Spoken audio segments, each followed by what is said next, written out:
3장 17절에서 4장 1절까지 함께 읽겠습니다. 빌립보서 3장 17절에서 4장 1절까지 천천히 한 목소리로 합독하겠습니다. 형제들아, 너희는 함께 나를 본받으라. 그리고 너희가 우리를 본받은 것처럼 그와 같이 행하는 자들을 눈여겨보라.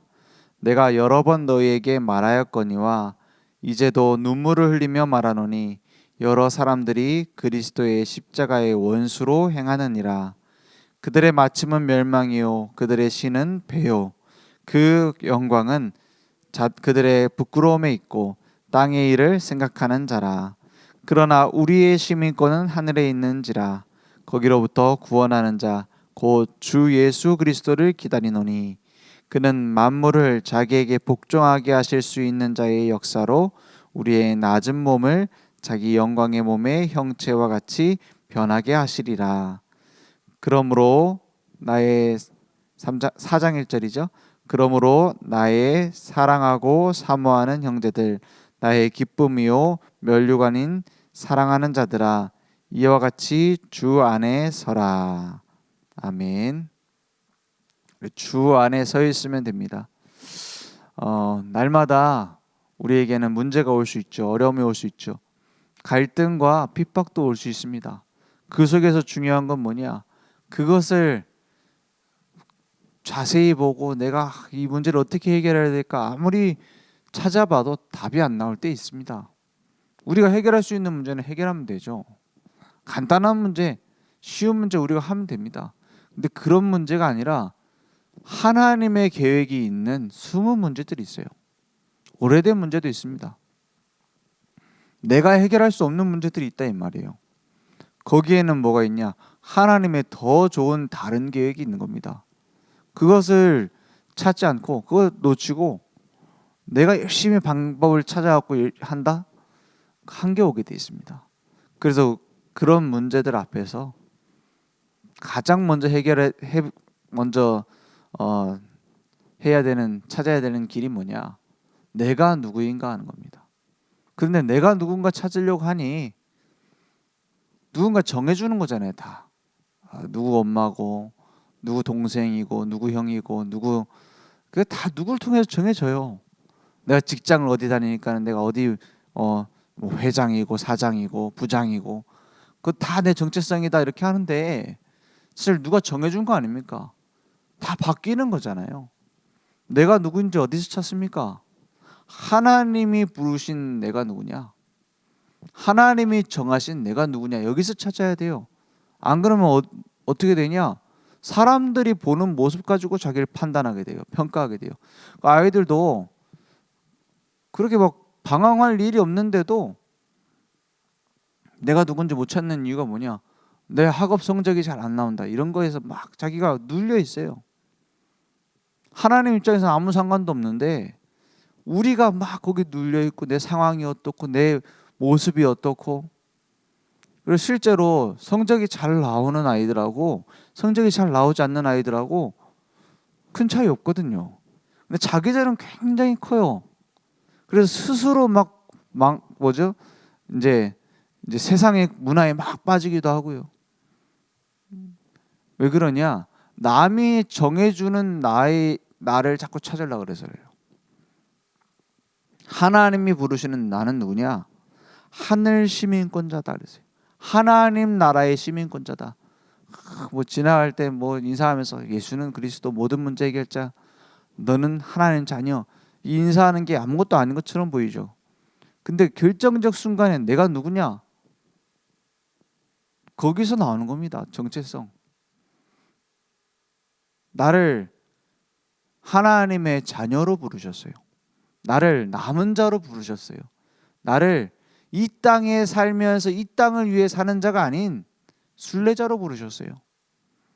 내 힘이 아닌 하나님 주신 힘으로 세상을 변화시킬 수 있는 정복자로 부르셨어요. 나를 파송하셔서 하나님의 계획을 이루겠다라는 거예요. 그래서 우리는 속지 말아야 됩니다. 뭘 속지 마냐? 맞는 말에 속지 말아야 돼요. 틀린 말이야 걸러내면 되죠. 근데 맞는 말 듣고서 넘어진단 말이에요. 지금 상황이 이렇지 않느냐, 현실이 이렇지 않느냐. 거기에 속지 않으려면 하나님이 내리시는, 하나님이 부르시는 내가 누군지 하나님 말씀 통해서 답을 찾아야 돼요. 그래서 우리의 시민권은 하나님 나라에 있습니다. 그래서 하늘의 시민권자들은 뭘 사는 것이냐? 그리스도 따라가는 거예요. 마태복음 4장 19절에 너희는 뭐라고 했어요? 나를 따라오라. 내가 너희로 사람을 낚는 어부가 되게 하리라 했어요. 누가 나를 부르셨어요? 누가 나를 전도자로 부르셨어요? 누가 나를 렘넌트로 불렀어요? 내가 자격 따서 하나님의 자녀가 되고 내가 실력이 뛰어나서 전도자가 된 게 아니에요. 하나님이 그렇게 부르셨어요. 그게 내 정체성입니다. 마치 아버지가 부르는 이름이 내 이름이 되는 것처럼 하나님이 부르시는 내가 되는 거예요. 그래서 구경하는 자가 아니라 따라오라. 따라오라가 무슨 뜻입니까? 막 열심히 행해라. 그런 말도 물론 포함되어 있습니다. 그 뜻이 아니에요. 따라가려면 어떻게 되죠? 하나님과의 관계입니다. 그죠? 하나님과 친밀하게 관계가 돼야 돼요. 그리고 가까이 붙어 있지만 딴 생각 자꾸 하고 딴 데로 가려고 하면 동행이 아니에요. 뭐 해야 되죠? 방향을 맞춰야 돼요. 주님과의 관계에 내가 친밀한 말씀을 통하여, 기도를 통하여, 전도를 통하여 하나님과 통하는 비밀을 딱 가지고 있으면서 그 모든 방향이 하나님과 함께 해야 돼요. 그게 동행입니다. 그러면 됩니다. 내가 거기서 뭘 만들어내는 것이 아니라, 내가 뭔가 훌륭한 다음 단계를 가는 것이 아니라 주님과의 관계 속에서 행복을 찾고 하나님이 원하시는 일에 나의 삶을 맡길 때 동행이 되는 거예요. 그래서 하늘의 시민권은 다른 삶이 준비되어 있어요. 땅의 시민권자들은 어떤 결말을 맞습니까? 그것에 대해서 바울은 눈물로 경고했어요. 18절에 보니까 내가 여러 번 너희에게 말하였거니와 포기하지 않습니다. 그죠? 말씀 한 번 전하고 그냥 안 따라오면 버린다. 아니에요. 여러 번 너희에게 말할거나 저건 제자 아니지 뭐. 내가 말하는데 깨닫지도 못하네. 뭐 버리고 가야지. 아니면은 우리 그래도 교인들인데 안 끌고 갈 수 있느냐? 그 말이 아니에요. 이제도 눈물을 흘리며 말하노니 있어요. 바울의 간절한 마음입니다. 진짜 이 어마어마한 가치를 발견했으면 좋겠는데 이걸 찾지 못하는 자들에 대해서 눈물로 여러 번 말할 거냐. 그건 막 떼쓴다 이런 말이 아닙니다. 하나님의 시간표가 언제 올지 모릅니다. 언제 절대로 예수 믿지 않겠다고 했던 사람이 돌아올 줄 몰라요. 그런 경우 많이 봤어요. 저는 진짜 예수 믿는 사람 일부러 막 핍박하고 막 아내가 교회 못 가게 막 붙잡고 막 폭력적으로 하고 그러던 남편이 예수 믿는 경우 많이 봤어요. 그러니까 하나님의 시간표가 언젠지 모르니까 계속 전하는 거예요. 여러 사람들이 뭐 하고 있어요? 그리스도의 십자가의 원수로 행하는 일을 했어요. 십자가의 원수. 내가 십자가의 원수가 되려고 안 했는데 십자가의 원수가 돼요. 우리들도 그렇잖아요. 우리 저 한국교회, 세계교회 그렇지 않습니까? 어떤 중직자가 내가 목사님 괴롭혀가지고 교회를 갈라가지고 내가 싸워서 다 못살게 굴어야지 이런 장로가 어디 있어요. 내가 장로 될 때는 올바른 장로 돼야지 하고 됐죠. 목사들이 무슨 목사가 내가 교회 성도들 한 명 한 명 괴롭히고 내가 못살게 굴어가지고 교회를 무너뜨려야지 이런 목사가 어디 있습니까? 근데 그렇게 해요. 왜죠? 19절입니다. 19절에 뭐라 되어 있죠? 그들의 마침은 멸망이요 그들의 신은 배요. 신이 배라는 것은 신발을 말하는 게 아닙니다. 그들이 믿는 하나님이라는 존재가 내 배를 믿는다 이 말이에요. 욕심을 말하는 거죠. 욕망. 경제적인 거, 물질적인 거. 그 영광은 그들의 부끄러움에 있고, 죄를 짓는데 부끄럽지 않아요. 땅의 일을 생각하는 자라. 하나님의 낯을 피해서 이 땅의 것을 위해서 몸부림치며 살아요. 너무나 좋은 것을 위하여. 그래서 복음을 회복할 때, 시대마다 복음이 회복되어질 때 하나님은 많은 축복을 주셨잖아요. 많은 시대마다 요셉, 모세 이런 사람들을 통해서 복음 회복될 때 어마어마한 축복을 부으셨어요. 그 축복에는 물질적인 축복도 포함되어 있잖아요. 그 축복에는 막 영광 돌리는 대단한 사람이구나, 어마어마한 존재구나, 그런 명예도 포함되어 있잖아요. 그런데 당장 다음 세대, 그 다음 세대 되면 어떻게 되죠? 왜 그런 축복이 따라왔는지 본질은 잃어버리고 그 영광, 사람들이 보는 모습만 딱 남는단 말이에요. 우리가 복 받으려고 그러면 교회 간다. 우리 요셉 할아버지처럼 이렇게 돼야지. 그렇게 되었다 이 말이에요. 한마디로 뭐죠? 복음이 사라져 버렸어요. 다음 세대 되니까 99% 복음 얘기하고 1% 치유, 1% 복 받는 거, 물질적 복 얘기했는데 다음 세대가 되니까 복음은 1% 남고 그 복 받는 거, 치유 받는 거, 그게 99%가 돼 버렸어요. 그 다음 세대면 0.01%도 안 남습니다. 복음. 항상 그래왔어요.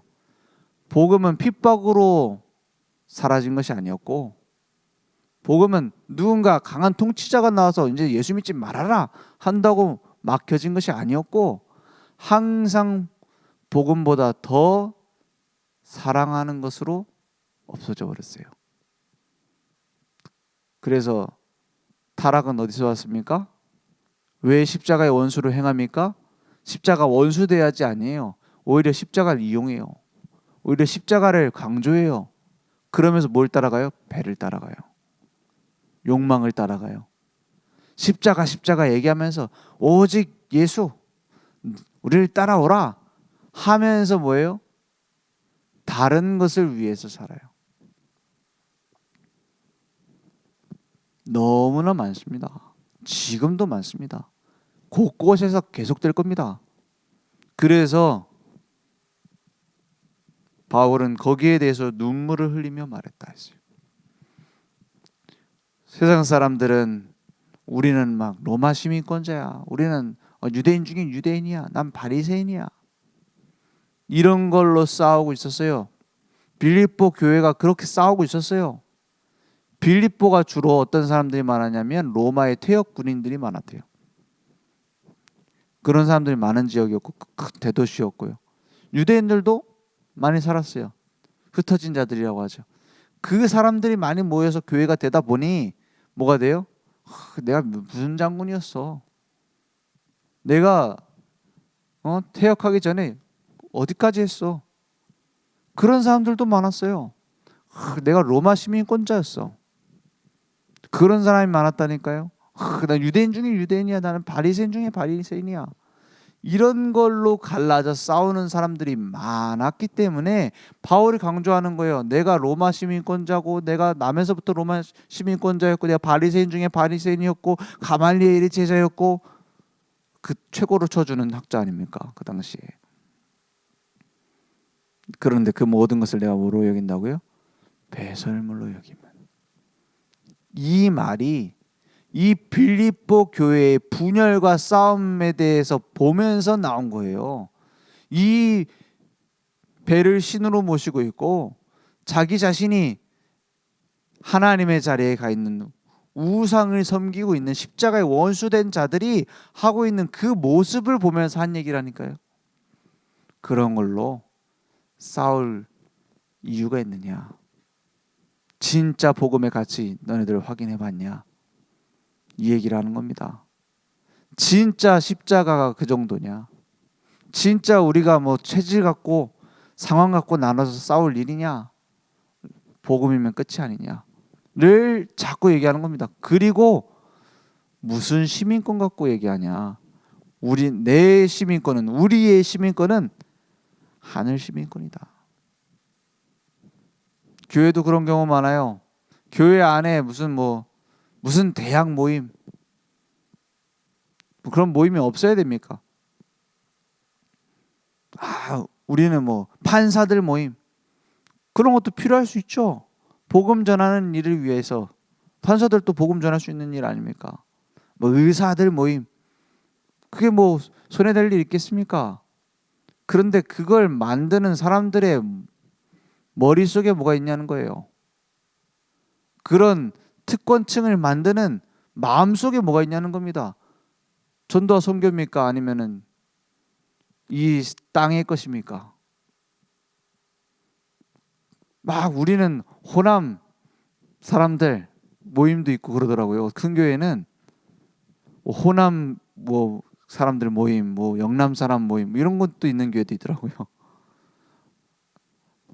교회는, 복음은 모든 사람이 죄인이었던 데서 은혜로 구원받아 온 사람들입니다. 그래서 복음이면 끝이라 해야 돼요. 전도와 선교면 끝이라 해야 돼요. 우리가 전문별 모임을 한다, 의사들 모인다, 복음 전하기 위해서 할 수 있지. 우리가 뭘 하자, 우리가 특별한 사람들이다. 착각 중에 착각이에요. 교회의 머리는 그리스도시고 내 인생의 주인은 그리스도뿐이고, 우리 현장을 바꿀 수 있는 분도 그리스도뿐입니다. 우리 가정을 바꿀 수 있는 분도 그리스도뿐입니다.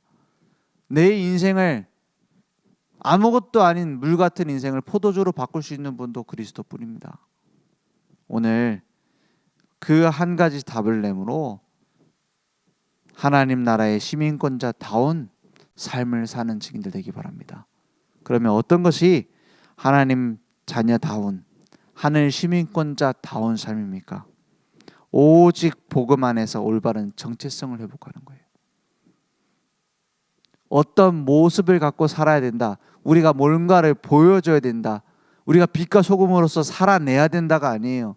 진짜 내가 빛과 소금의 정체성을 가지고 있는가 확인해야 돼요.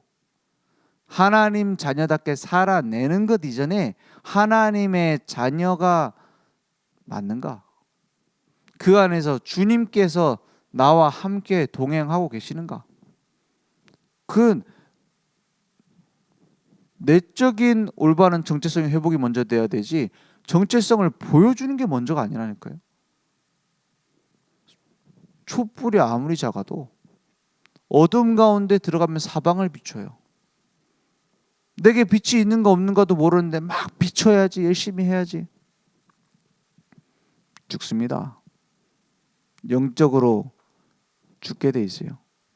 이중생활, 삼중생활 막 겉으로는 하나님 자녀답게 꾸미고 안에서는 꽉 차 있잖아요. 틀린 게. 그럼 죽는 거예요. 그래서 이제 아이들 사역을 해보면, 청소년 사역을 또 해보고 이렇게 하면은 잘 따라오는 것처럼 보이는데 안 따라오는 아이들이 있고, 어른도 마찬가지지만, 그게 처음부터 초등부 때는 잘 안 그래요. 안 따라오면 안 따라오고 따라오면 따라오고 약간 그런 게 있어요. 자기 솔직하게 얘기하니까. 근데 좀 이제 나이 들고 이제 아이들이 이제 내가 이런 모습을 보여줘야 선생님들이 좋아하고 목사님이 좋아하고 부모님이 좋아한다, 이런 게 좀 생기니까 그런 게 있어요. 막 잘하는 것처럼 보여요. 얘는. 어떤 애는 잘 못하는 것처럼 보여요. 하자면 잘 안 하기도 하고. 근데 그 속에 있는 건 반대인 경우도 많아요. 안 믿어지는데 열심히 하는 경우도 많아요.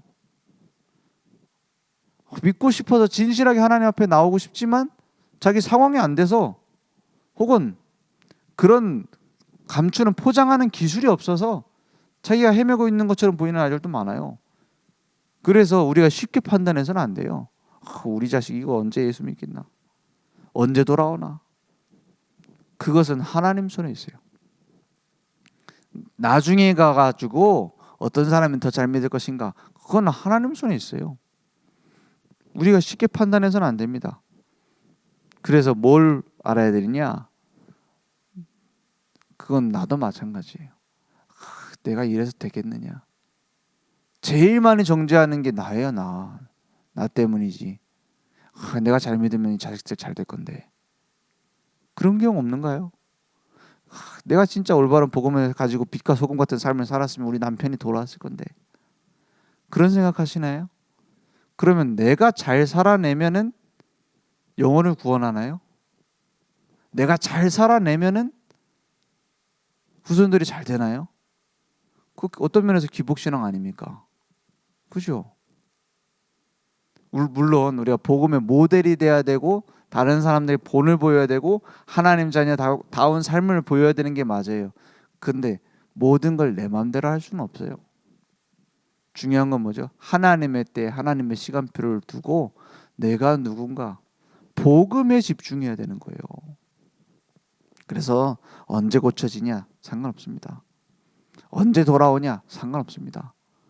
내가 복음 안에 올바로 망대를 세우고 있느냐? 그게 답니다.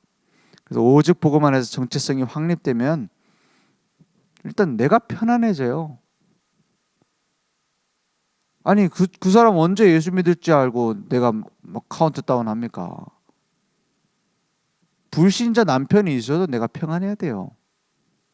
자식들이 나를 잘 안 따라와도 평안해야 돼요. 문제가 해결 안 돼도 평안해야 돼요. 왜냐? 그리스도 때문에. 그게 첫 번째입니다. 망대입니다. 두 번째로 오직 말씀 안에서 모든 상황을 소망과 축복으로 바꾸자. 그래서 기쁨으로 접수하라 그랬어요. 모든 상황을. 왜냐? 하나님은 거기에 숨은 계획이 있으니까요. 언제 될지 상관없습니다. 하나님은 이걸 과정으로 중요한 작품을 만드는 중이에요. 왜 전 세계에서 가장 유명한 작가 중에 한 명이 빈센트 반 고흐 아닙니까? 그 고흐 그림이 뭐 노란색, 빨간색 이렇게 몇 가지 색으로 된 것처럼 막 색깔을 강하게 칠한 것처럼 보이지만 그 안에 수십만 가지 다른 색깔의 조합이 들어있대요. 노란색인 줄 알았는데 그 노란색도 조금 약간 다른 게 섞인 거죠. 이런 식으로. 그 얘기를 보면서 그렇지. 내가 노란색 좋아한다고 다 노란색 칠하면 그 작품 되겠습니까?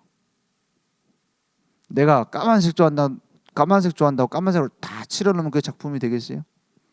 노란색, 노리끼리 한 색, 누르스름한 색, 붉으스름한 색, 빨간색 다 섞여서 뭐가 돼요? 내가 싫어하는 까만색, 핑크색 다 섞여가지고 하나의 대작이 되는 거예요. 그렇죠? 내가 좋아하는 거 싫어하는 거 상관없어요. 하나님이 작품을 만드는 중. 그럼 뭐 하면 되죠? 기다리면 돼요. 하나님이 하시는 것을 신뢰하면서 이 내 인생에 붓을 쥐신 분이 누구냐? 그것을 의지하여 신뢰하는 겁니다.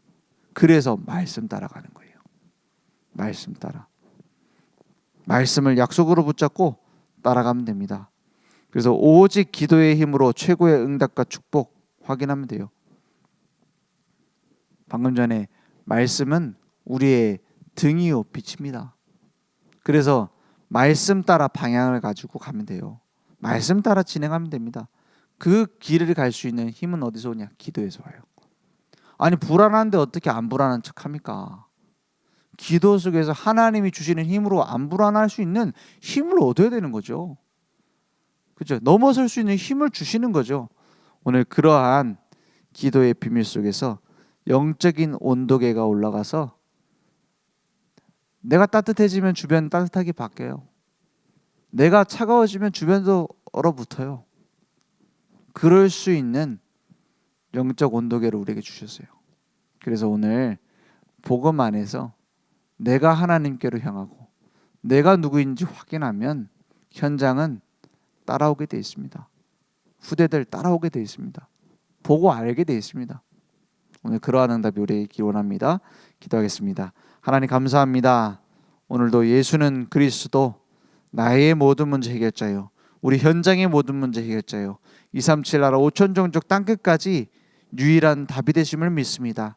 오늘 그 언약 붙잡고 내가 누구인지 하나님의 자녀다운 주 안에서의 24비밀을 누릴 수 있도록 역사해 주시옵소서. 예수 그리스도 이름으로 기도했습니다. 아멘.